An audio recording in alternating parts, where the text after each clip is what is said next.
이 시간 말씀의 제목은 은혜 가운데 닥친 슬픔, 은혜 가운데 닥친 슬픔, 이런 제목입니다. 우리는 지난 시간에 엘리야 선지자가 시돈 땅에 있는 사르밧 과부에게로 보냄받은 일을 보았습니다. 먼저 엘리야 선지자는 아합 왕의 추적을 피해서 그리 시냇가에 몸을 숨기고 까마귀가 가져다주는 떡과 그 고기를 먹으며 연명하였습니다. 그런데 하나님의 명령이 다시 임해서 그리 시냇가를 떠나라는 것입니다. 시돈 땅에 있는 사르밧 과부에게로 가라 하나님 명하시니 엘리야가 순종해서 한 과부에게로 가게 됩니다. 그런데 그 과부는 어린 아들과 함께 힘겹게 살고 있었습니다. 엘리야가 그 과부를 만났을 때에는 통에 가루 한 움큼, 기름 조금밖에는 없어서 그것으로 마지막 식사를 만들어 먹고 이제는 죽을 날만 기다려야 되는 그런 절박한 상황 가운데 과부가 있었던 것입니다. 그러나 사르밧 과부가 엘리야를 통해 주신 하나님의 명령에 순종해서 가루 한 움큼, 기름 조금으로 엘리야 선지자를 먼저 공개할 때 통에 가루가 다하지 아니하고 병의 기름도 없어지지 아니하는 놀라운 기적을 체험하게 됩니다. 그래서 이 과부는 그때로부터 하나님의 종을 모시고 날마다 하나님의 놀라운 기적을 체험하면서 은혜 가운데 하루하루 살았던 것입니다. 그런데 이어진 오늘 본문의 내용을 보면 이런 이 가정에 뜻하지 않았던 너무나 슬픈 사건이 닥친 것을 말씀하고 있습니다. 우리 본문 17절을 같이 한번 읽어보겠습니다. 이 일 후에 그 집 주모되는 여인의 아들이 병들어 증세가 심히 위중하다가 숨이 끊어진지라. 갑자기 과부의 아들에게 병이 걸렸습니다. 그런데 그 병이 낫지를 않고 계속해서 시름시름 앓다가 증세는 점점 더 위중해지더니 급기야는 숨이 끊어져 죽고 말았습니다. 세상에 슬픈 사연들이 많이 있지만 자신의 자녀가 먼저 죽는 것보다 더 슬픈 사연은 아마 없을 것 같습니다. 더구나 자녀가 많은 것도 아니고 하나밖에 없는 자녀인데 그 어린 자녀가 병 걸려서 시름시름 앓다가 세상을 떠나게 된다면 그 모습을 지켜본 부모의 마음은 얼마나 아프고 슬프겠습니까? 게다가 오늘 본문의 과부는 남편을 먼저 떠내보낸 경험까지 있습니다. 남은 것은 어린 아들 하나밖에는 없는 것입니다. 그런데 이 아들마저 세상을 떠나고 말았습니다.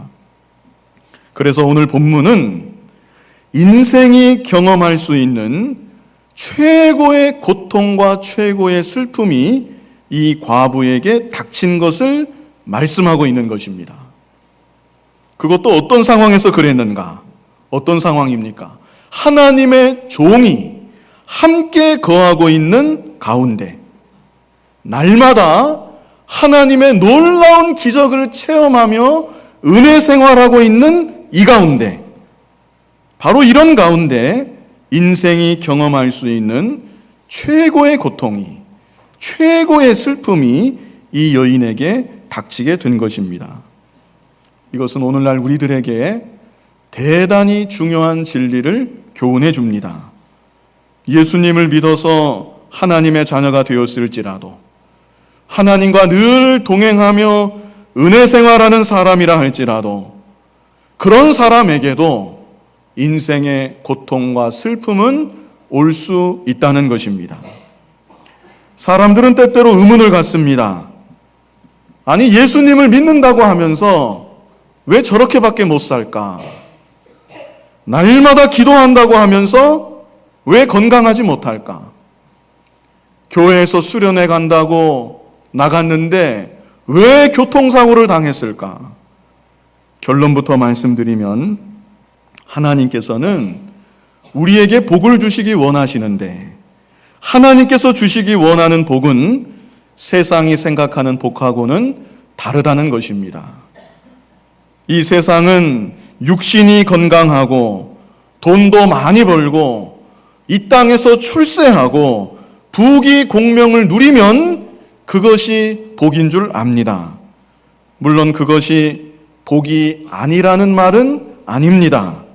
하나님께서는 그런 육신의 복도 하나님 자녀된 우리들에게 주시는 분이십니다. 그러나 하나님이 우리에게 주시기 원하는 최고의 복은 예수님을 믿음으로 받는 구원의 복입니다. 구원의 복을 받은 이후에는 우리의 믿음이 점점 자라나는 것, 우리의 인격이 점점 더 성숙해져서 예수 그리스도를 닮아가는 것, 이것이야말로 하나님이 우리에게 주시기 원하시는 최고의 복인 것입니다.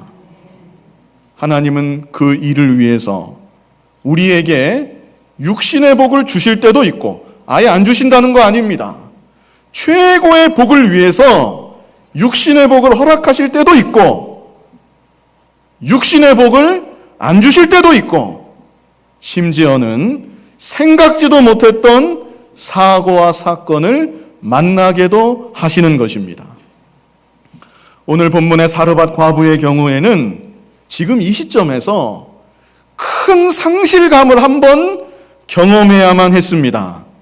그래야만 그 믿음이 더욱 견고한 믿음이 되겠기에 하나님께서 최고의 고통, 최고의 슬픔을 사르밧 과부에게 주신 것입니다. 엘리야의 입장에서도 마찬가지입니다. 우리는 생각할 때 엘리야는 능력이 많으니까 이런 문제점은 얼마든지 해결할 수 있지 않겠느냐? 절대로 그렇지 않습니다. 하나님께서 엘리야를 순간순간 사용하시는 것뿐이지 엘리야 자신에게는 아무런 능력도 없습니다. 아무것도 해결할 수 없는 것입니다. 그러므로 엘리야 입장에서도 너무나 난처한 일을 만난 것입니다. 너무나 곤란한 일을 겪게 된 것입니다. 하나님께서 왜 나를 이곳에 보내셨을까? 왜 내가 이곳에 거하는 가운데 이 불쌍한 집안에 이 어려운 일이 생기게 하셨을까? 더구나 엘리야 선지자에게도 이 아이는 더 이상 남과 같지 않은 아이였을 것입니다. 함께 가루 한 움큼, 기름 조금 같이 나눠 먹고 사는 한 식구요, 한 가족과 같은 것입니다. 그러므로 엘리야의 마음도 물론 이 어머니의 마음과 똑같지는 않겠지만 마찬가지로 엘리야도 몹시도 아프고 슬픈 것입니다. 그러나 엘리야에게도 이런 과정이, 이런 경험이 반드시 필요하기 때문에 하나님께서는 엘리야에게도 이런 고통과 슬픔을, 이런 고난을 겪도록 인도해 주신 것입니다. 그러므로 우리가 기억해야 될 것은 하나님은 하나님의 사랑하는 자녀들에게 고통과 슬픔을 때때로 주신다는 사실입니다. 그리고 그 고통과 슬픔을 통해서 나를 더욱 연단하시고 견고한 믿음의 사람으로 만들어 가시는 것입니다. 베드로전서 4장 12절로 13절 우리 뜻을 생각하면서 하나님의 말씀입니다. 같이 한번 읽어보겠습니다. 사랑하는 자들아, 너희를 시련하려고 오는 불시험을 이상한 일을 당하는 것 같이 이상히 여기지 말고 오직 너희가 그리스도의 고난에 참여하는 것으로 즐거워하라. 이는 그의 영광을 나타내실 때에 너희로 즐거워하고 기뻐하게 하려 함이라. 아멘. 먼저 12절에 말씀했습니다. 사랑하는 자들아 그랬죠? 사랑하는 자들아 이렇게 부르고 너희를 시련하려고 오는 불시험입니다. 격렬한 시험입니다. 몸과 마음이 다 타들어가는 것 같은 극심한 어려움과 고통을 말하는 것입니다. 그런 일이 나에게 닥쳐왔을 때 이상한 일을 당하는 것처럼 이상히 여기지 말라. 왜 나에게 이런 일이 왔을까? 왜 하나님 섬기는 나에게, 더구나 요즘 들어서 더 믿음 생활 열심히 하려고 하는 나에게 왜 이런 일이 찾아왔을까? 이상하게 생각하지 말라는 것입니다. 13절에는 오직 너희가 그리스도의 고난에 참여하는 것으로 즐거워하라. 이는 그의 영광을 나타내실 때에 너희로 즐거워하고 기뻐하게 하려 함이라. 다시 말해서 마지막 순간에, 최후의 날에 더욱 큰 기쁨을 얻게 하려고 잠시 이 땅을 사는 동안 고난도 주시고 어려움도 주신다는 것입니다. 고린도후서 4장 17절로 18절도 우리 같이 한번 읽어보겠습니다.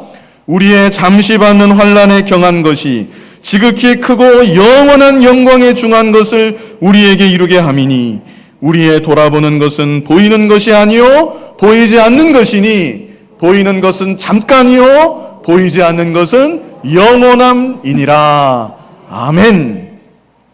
우리 기독교는 근본적으로 내세지향적인 신앙입니다. 현세에서 잘 먹고 잘 살자, 그런 주의가 절대로 아닙니다. 그것은 이방 종교의 공통적인 가르침입니다. 우리 기독교는 철저한 내세 중심적인 신앙입니다. 육신의 복, 세상의 복 필요 없다는 것이 아닙니다. 육신의 복, 세상의 복은 덤입니다. 하나님이 주시면 감사하고 안 주시면 그래도 감사한 것입니다.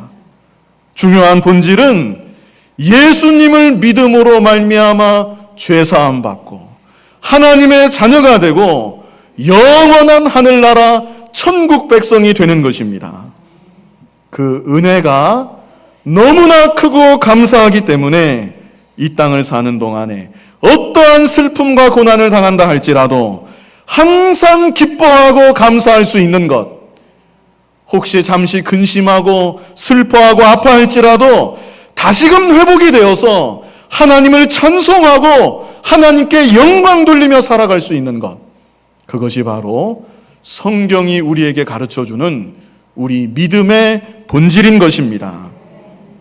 그런데 우리들은 믿는다 하지만 사실 믿음이 없습니다.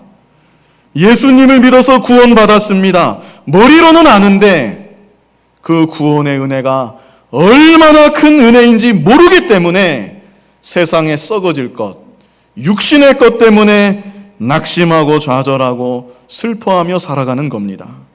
하나님께서는 그런 우리들의 연약한 믿음을 아시고 우리의 연약한 믿음이 견고한 믿음 되게 하기 위해서 하나님께서 우리에게 주신 구원의 은혜가 얼마나 큰 은혜인지, 우리에게 이미 주신 복이 얼마나 큰 복인지 깨닫게 하기 위해서 이 세상 사는 동안 여러 가지 어려움과 고통으로 우리를 연단하시고 시험하시고 단련하여 주시는 것입니다.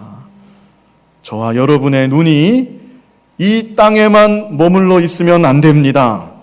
육신의 것만 바라보면 안 됩니다. 영혼의 것을, 영원한 것을 바라보고 영원한 복, 참된 복을 소망하며 살아갈 수 있는 우리들이 되기를 바랍니다. 다음으로 볼 것은 과부의 원망입니다. 사르밧 과부는 우리가 지난주에 본 대로 나름 믿음이 좋은 여인이었습니다. 그러나 너무나 엄청난 슬픔 앞에 이 과부도 원망하고 말았습니다.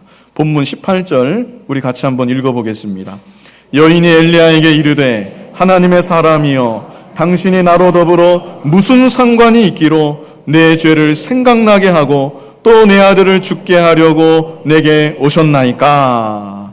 자, 우리말 번역을 보면 이 말이 원망인지 한탄인지 또 다른 무엇인지 좀 애매한 면이 있지만 과부의 이 말은 명확한 원망의 말입니다. 자신의 아들이 죽게 된 것이 엘리야에게 있다는 식으로, 그 원인이 엘리야에게 있다는 식으로 엘리야를 향해 원망한 것입니다. 무엇 때문에 우리 집에 찾아오셔서 나에게 이런 일을 당하게 하시는 겁니까? 과부가 이렇게 원망하였습니다. 엘리야 선지자가 사르밧 과부에게 하나님의 말씀을 많이 가르쳐 주었을 것입니다.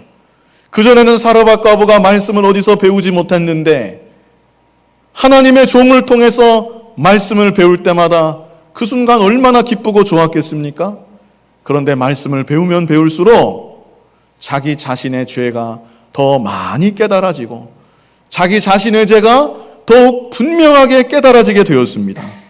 그래서 그로 인해 양심의 가책이 많이 되었던 겁니다. 그리고 그러면서도 여전히 회개하지 못한 죄가 있었는데 아들이 죽으니까 나의 회개하지 않은 죄값으로 아들이 죽게 된 것이 아닌가, 이런 생각이 자연스럽게 들었던 것입니다. 만약에 선지자가 오지 않았다면 말씀을 이렇게까지 배우지는 않았을 것이고, 말씀을 자세히 배우지 않았다면 양심의 가책도 안 받았을 테고, 그랬다면 이런 일도 없지 않았을까? 과부가 그렇게 오해해서 엘리야 선지자를 원망한 것입니다. 이 과부의 원망은 합당한 원망이 아니지요. 하나님의 말씀을 잘 배웠다면, 하나님의 말씀을 많이 알게 되었고 하나님에 대해서도 많이 알게 되었으니까 얼마나 감사하고 기쁜 일입니까? 양심의 가책이 되었는데도 회개하지 않았다. 그것은 전적인 자기 잘못이지 왜 그것 때문에 선지자에게 핑계를 대고 원망을 합니까? 전혀 합당한 원망이 아닌 것입니다.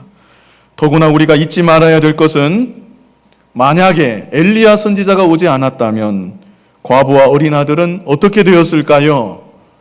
벌써 굶어 죽었습니다. 하나님께서 엘리야 선지자를 보내셨기에 가루 한 움큼, 기름 조금의 기적이 날마다 계속되었고, 그 놀라운 은혜로 자기 자신과 자기 아들이 이 순간까지 살아올 수 있었던 것입니다. 그런데 이런 모든 은혜는 과부가 다 잊어버리고 당장 숨이 끊어진 그 아들 앞에서 고통과 슬픔 속에 원망의 말만 내뱉었던 것입니다. 그런데 이 과부의 모습은 오늘날 우리들의 모습이기도 합니다. 하나님께서는 오늘날 우리들에게도 무한하신 은혜를 허락하여 주셨습니다. 내가 이 땅에 태어난 것 자체가 하나님의 은혜입니다. 우리는 태어날 때에도 모두가 벌거벗고 태어났습니다.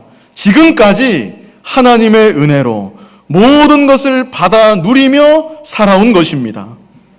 사르밧 과부가 가루 한 움큼, 기름 조금의 기적으로 하루하루 살아올 수 있었던 것처럼 오늘날 우리가 하루하루 살아가는 것은 하나님의 은혜요, 하나님의 기적입니다.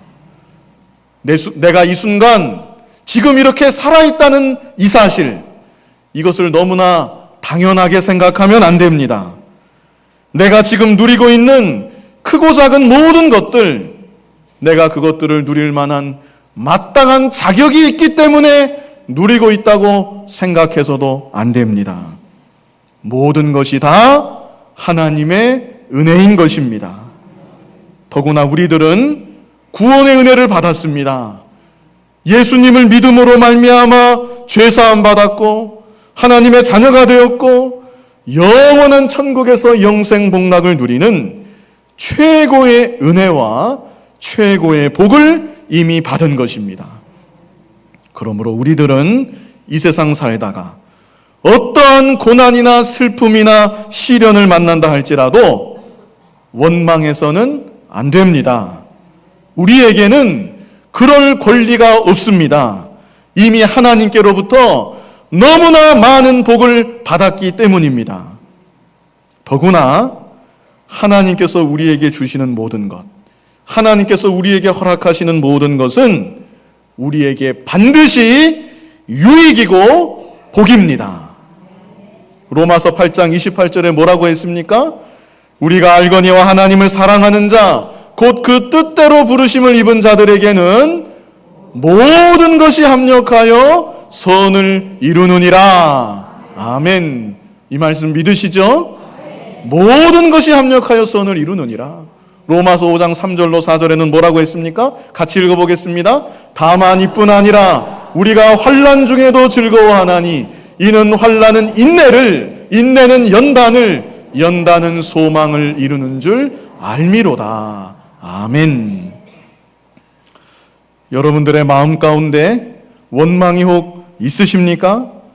환경에 대한 원망, 사람에 대한 원망, 어떤 종류의 원망이든지 원망하는 것은 믿음이 아닙니다. 하나님의 은혜를 내가 여전히 깨닫지 못했다는 증거이고, 그뿐 아니라 합력하여 선을 이루신다는 하나님의 약속의 말씀도 믿지 않는다는 증거입니다. 여러분들의 마음 가운데 혹 원망의 감정이 있다면 그 원망의 감정이 완전히 없어지기를 바랍니다. 그뿐 아니라 앞으로 살아가시는 일생의 삶 동안 어떤 형편을 만나든지 원망하지 말고 항상 감사함으로 넉넉히 통과하실 수 있는 그런 여러분들이 다 되시기를 바랍니다. 이제 마지막으로 볼 내용은 엘리야의 기도와 하나님의 응답입니다. 우리 본문 19절 같이 한번 읽어보겠습니다. 엘리야가 저에게 그 아들을 달라 하여 그를 그 여인의 품에서 취하여 안고 자기의 거처하는 다락에 올라가서 자기 침상에 누이고. 자, 바로 앞에 18절에서 과부는 엘리야를 향해서 원망했습니다. 엘리야 때문에 자기 아들 죽은 것처럼 엘리야를 몰아붙이고 원망한 것입니다. 그런데 엘리야는 이런 과부에게 다른 어떤 대꾸도 하지 않았습니다. 이것은 엘리야가 과부의 슬픔 자체를 완전히 함께 체휼한 것입니다. 오늘날 우리들에게도 이런 모습이 있어야 합니다. 지금 당장 슬픔을 당한 사람에게, 지금 당장 고난을 당하고 있는 사람에게 이 말 저 말 훈수 두는 거, 설사 그 말이 아무리 옳은 말이라 할지라도 그것은 유익이 없습니다. 믿음도 아니고 사랑도 아닙니다. 엘리야가 자신을 향하여 원망하는 과부에게 지금 무슨 말씀 하시는 겁니까? 제가 왔기 때문에 당신도 이제까지 살고 당신의 아들도 어쨌든 지금까지 살아 있었던 거 아니겠습니까? 회개하지 않았다면 그것은 당신이 잘못한 것이지 왜 하나님 말씀 가르쳐준 제 탓을 하시는 것입니까? 엘리야 선지자가 이렇게 항변하지 않았습니다. 엘리야는 과부의 원망을 그대로 다 받아줬습니다. 묵묵히 다 들어준 것입니다. 그리고 잠시 후에 당신 아들을 제게 주십시오.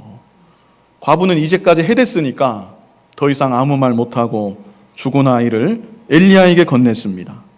엘리야는 그 아이를 품에 안은 채 자신이 거하는 다락으로 올라가서 자신의 침상에 눕혔습니다. 그리고 엘리야가 기도하는데요, 우리 20절로 21절 같이 읽어보겠습니다. 여호와께 부르짖어 가로되 나의 하나님 여호와여, 주께서 또 내가 우고하는 집 과부에게 재앙을 내리사 그 아들로 죽게 하셨나이까 하고 그 아이 위에 몸을 3번 펴서 엎드리고 여호와께 부르짖어 가로되 나의 하나님 여호와여, 원컨대 이 아이의 혼으로 그 몸에 돌아오게 하옵소서 하니. 엘리야의 기도에서 몇 가지 특징을 볼 수 있는데요, 첫 번째는 엘리야의 기도는 울부짖는 기도였습니다. 20절 처음에 여호와께 부르짖어 가로되 그랬죠? 부르짖었습니다. 울부짖었다는 뜻입니다. 점잖게 기도한 게 아닙니다. 엘리야가 과부 앞에 서 있었을 때에는 어떤 모습으로 서 있었는지 알 수 없지만 엘리야가 홀로 그 어린 시신을 자기 침상에 눕혀놓고는 엘리야도 역시 울었습니다. 그리고 울먹이는 그 음성으로 하나님 앞에 소리를 내어 기도했던 것입니다. 그래서 엘리야의 기도는 간절한 기도였고 눈물을 쏟아내는 기도였습니다. 두 번째로 엘리야의 기도는 하나님의 절대 주권을 믿고 의지하는 기도였습니다. 나의 하나님 여호와여, 주께서 또 내가 우고하는 집 과부에게 재앙을 내리사 그 아들로 죽게 하셨나이까. 과부의 아들이 죽은 거 누가 죽게 했다는 겁니까? 하나님께서 죽게 하셨습니다. 하나님, 어찌해서 이런 재앙을 이 가정에 내리셨나이까. 그리고 21절 후반절에는 나의 하나님 여호와여, 원컨대 아이의 혼으로 그 몸에 돌아오게 하옵소서. 아이를 죽게 한 분이 오직 하나님 한 분이시기 때문에 이 아이를 살게 하실 분도 오직 하나님밖에는 없습니다. 그래서 엘리야 선지자는 하나님의 절대 주권을 믿고 고백하며 절대 주권의 하나님께 이 아이를 다시 살려주시옵소서, 이렇게 간구하였던 것입니다. 세 번째, 엘리야의 기도는 반복적인 기도였습니다. 21절에 그 아이 위에 몸을 3번 펴서 엎드리고 여호와께 부르짖어 가로되, 3번 몸을 펴서 엎드리고 3번 그렇게 기도했다는 뜻으로 보입니다. 한 번 할 때는 울부짖어 기도하고 두 번째, 세 번째는 조금씩 옅어진 게 아니었을 것입니다. 엘리야 선지자는 처음이나 나중이나 그 마음과 자세가 조금도 변하지 않고 계속해서 같은 마음과 열정으로 반복해서 눈물로 기도했던 것입니다. 마지막 네 번째는 뜨거운 사랑으로 하는 기도였습니다.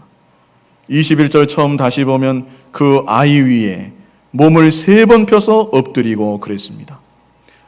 죽은 아이의 몸 위에 엘리야 선지자가 자기 몸을 완전히 포갠 것입니다. 시체와 자기 몸을 밀착시켜서 그 상태로 기도한 것입니다. 이런 기도는 성경 어디에도 나와 있지 않습니다. 더구나 구약의 율법은 하나님의 선지자가 시체를 만지는 것 자체를 금하고 있습니다. 죽은 시체에 손가락만 하나 대도 안 되는 것입니다. 그런데 엘리야 선지자는 어떻게 했습니까? 자기 몸 전체를 죽은 아이 몸 전체에 밀착시켜서 그렇게 3번씩이나 기도했습니다. 그래서 이 기도는 뜨거운 사랑으로 하는 기도였다. 내 자신이 부정하게 되는 한이 있다 할지라도, 나에게 피해가 오는 일이 있다 할지라도 어떻게 해서든 이 아이는 살아나야 되겠다. 하나님, 제발 이 아이를 살려주시옵소서. 이런 뜨거운 사랑으로 하나님 앞에서 간절히 기도했던 것입니다. 바로 이 부분이 엘리야의 기도의 가장 중요한 핵심입니다. 뜨거운 사랑이 있기 때문에 울부짖으며 눈물 흘리며 기도했습니다. 뜨거운 사랑이 있기에 이 생명 살려달라고 하나님 절대 주권 믿고 고백하며 기도했습니다. 뜨거운 사랑이 있기에 한 번 하고 만 것이 아니라 3번이나 연속해서 기도할 수 있었던 것입니다. 엘리야의 이런 기도에 하나님께서 마침내 응답하여 주십니다. 우리 본문 22절 같이 한번 읽어보겠습니다. 여호와께서 엘리야의 소리를 들으심으로 그 아이의 혼이 몸으로 돌아오고 살아난지라. 아멘. 하나님께서 엘리야의 무엇을 들으셨습니까? 소리를 들으심으로, 보통은 기도를 들으시고 그 기도에 응답하셔서 그래야 되겠는데, 엘리야의 소리를 들으심으로, 이 소리는 어떤 소리입니까? 우는 소리입니다. 흐느끼는 소리입니다. 하나님께서 엘리야의 그 소리를 들으셨다는 것입니다. 엘리야의 유창한 기도 내용이 아니라 그의 간절한 마음, 그의 간절한 중심을 하나님께서 들어주시고 보아주셨다는 것입니다. 오늘날 저와 여러분도 엘리야와 같은 마음으로 기도할 수 있기를 바랍니다. 나의 기도 제목이나 기도 내용보다도 나의 간절한 마음과 간절한 중심이 하나님께 상달되도록 그렇게 기도할 수 있는 저와 여러분이 다 되어야 하는 것입니다. 특별히 엘리야의 기도는 죽은 자를 위한 기도였습니다. 오늘날 우리들도 우리의 불신 가족들을 위해서, 육신은 살아있는지 모르지만 영혼이 죽어있는 나의 가족들을 위해서, 나의 친척들을 위해서, 이 땅에 영혼이 죽어있는 수많은 자들을 위해서 뜨거운 사랑의 마음을 품고 간절히 기도할 수 있어야 합니다. 하나님께서는 그런 기도를 듣기 원하시고 그런 기도를 통해서 죽은 영혼이 다시 살아나는 능력의 역사를 베풀어 주시는 것입니다. 본문 23절로 24절 우리 같이 읽겠습니다. 엘리야가 그 아이를 안고 다락에서 방으로 내려가서 그 어미에게 주매 이르되 보라 내 아들이 살았느니라. 여인이 엘리야에게 이르되 내가 이제야 당신은 하나님의 사람이시요 당신의 입에 있는 여호와의 말씀이 진실한 줄 아노라 하니라. 아멘.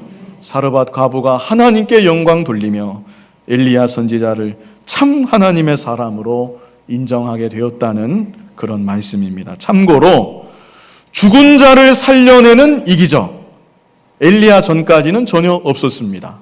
엘리야가 최초입니다. 그리고 엘리야 선지자도 죽은 자를 살려내는 이 기적 처음이자 마지막으로 여기서 했습니다. 더구나 주목할 것이 한 가지 있습니다. 그것은 이 엄청난 기적이죠. 이 엄청난 기적이 시돈 땅 사르밧이라는 변방에서, 그것도 이름 없는 사르밧 과부의 집에서 일어났다는 사실입니다. 우리가 생각할 때 이런 엄청난 기적은 온 이스라엘 백성들이 보는 앞에서 일어나야 될 것 같습니다. 온 이스라엘 백성들 보는 앞에서 이 엄청난 기적이 일어나서 하나님의 능력이 증거되고, 아합도 이 기적을 보고 이세벨도 이 기적을 보고 방방곡곡에 소문이 나야 될 것 같은데, 하나님께서는 이 기적을 아무도 없는 구석진 곳에서 일어나게 하셨다는 사실입니다. 그래서 이 기적은 누구만 할까요? 과부만 합니다. 과부만. 정확하게 체험한 것은 과부만 보고 체험한 겁니다. 소문을 내려고 해도 힘도 없고 돈도 없고 아무것도 없는 여자이기 때문에 소문을 내려고 해도 제대로 내릴 수도 없습니다. 소문을 낸다 한들 그 누가 믿어질지 알 수도 없는 일입니다. 그러므로 제가 하고 싶은 얘기는 본문의 초점이 죽었던 육신이 살아났다는 이 기적에 맞추어 있지 않다는 사실입니다. 하나님께서는 이 일을 통해서 과부의 믿음을 단련하신 것이고, 무엇보다 중요한 것은 엘리야를 더욱 견고한 믿음으로 단련하여 주신 것입니다. 장차 엘리야의 사역 앞에는 수많은 장애물들이 놓여 있습니다. 그러나 죽은 자를 살리신 하나님의 이 능력을 기억하고 어떤 절망적인 상황을 만나든지 하나님 앞에서 눈물을 쏟으며 기도하면 하나님께서 반드시 역사하여 주신다. 하나님께서 엘리야 개인에게 이 사실을 가르쳐 주신 것입니다. 특별히 엘리야에게는 수많은 죽은 영혼들을 살려야 하는 사명이 있습니다. 그 사명을 또한 깨닫게 하시고 생명을 살려내는 하나님의 사람으로 훈련하여 주신 것입니다. 우리가 잘 아는 대로 열왕기상 18장에 있는 무슨 내용이 나오죠? 갈멜산 전투가 나옵니다. 바알 선지 450인, 아세라 선지 400인, 하나님의 사람은 엘리야 한 사람밖에 없습니다. 850대 1의 전투를 벌여야 되는 엘리야 선지자인데 하나님께서 그 엘리야 선지자를 미리 훈련하시고 단련하시고 준비시켜 주셨던 것입니다. 오늘날 저와 여러분에게도 여러 가지 시험이 있습니다. 고통과 슬픔의 사건이 우리에게 닥칠 때도 있습니다. 그러나 그럴지라도 하나님의 사랑을 의심하지 마십시오. 고통과 슬픔의 현실 가운데 우리를 빚으시는 하나님의 손길이 있습니다. 어려움 가운데 원망하거나 낙심하지 말고 하나님의 손에 내 자신을 맡기고 잘 빚어져서 더욱 견고한 믿음의 사람으로 만들어져 나아가야 합니다. 그것이야말로 최고의 복입니다. 그래서 이 땅을 사는 동안 굳건한 하나님의 사람이 다 되시고 영혼을 살려내는 하나님의 구원 역사에 귀하게 쓰임받을 수 있는 저와 여러분이 다 되기를 간절히 바랍니다. 거룩하신 아버지 하나님, 엘리야 선지자를 불러주시고 연약한 엘리야 선지자를 친히 단련해 주시고 훈련해 주시고 연단하사 견고한 믿음의 사람이 되게 하시고 하나님의 사명을 감당케 하심을 참으로 감사합니다. 오늘날 우리들도 하나님 자녀로 불러주시고 부족하지만 여러 가지 시험과 환난과 고통과 슬픔을 통해서 우리를 단련하사 하나님 자녀답게 만들어주시는 크신 은혜와 사랑을 감사합니다. 이 세상 사는 동안 어떤 어려움이 있든지 조금도 낙심하지 아니하고 낭망하지 아니하고 원망하지 아니하고 하나님의 손길에 우리 자신을 맡기고 더욱 잘 빚어져서 견고한 믿음의 사람으로 그리스도의 사람으로 잘 만들어져 나아가는 우리 모두가 되게 하여 주시옵소서. 예수님 이름으로 기도하옵나이다. 아멘.